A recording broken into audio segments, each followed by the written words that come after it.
thank you very much for joining us. I wanted to ask you, the violence has continued even since the Arab League meeting on Wednesday. Have you seen anything that indicates the government will move on the promises it made? Absolutely not.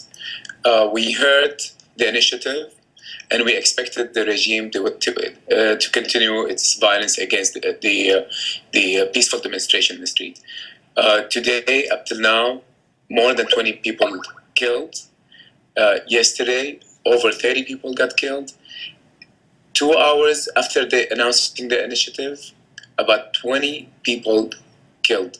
Over 70 people in 3 days after the initiative. I mean, it proves to you that this regime will never, ever implement any initiative. Well, how long do you think the opposition can keep on to this ideal of peaceful protests? I mean, what kind of pressure are you getting to take a more armed response, for example, like you're seeing in Libya? As a SNC member, we are committed to continue our peaceful solution into this crisis. The regime is not as powerful as it was.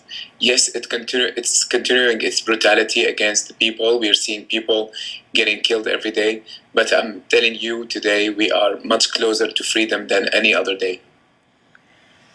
Is it difficult to see the Arab League take such a strong stand and back international action, for example, in Libya, but when it comes to Syria, they want a regional solution and are not asking for any real teeth in their initiatives with any backup that would force some kind of action? I understand the Arab League concern. The way Syria is positioned next to Iraq, next to Lebanon, next to Israel and Palestine, you're talking about a TNT box. I understand they're taking their time on the Syrian issue, but eventually we're going to see them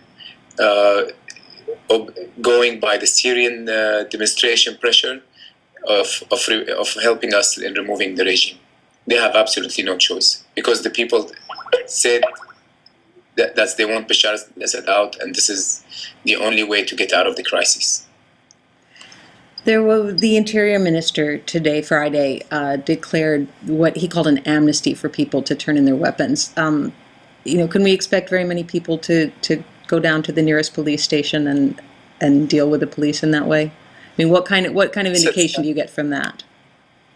That's a continuation of their game, telling that people we were trying to withdraw our forces from the street, but there are armed people against us, and we want them to give their arms up.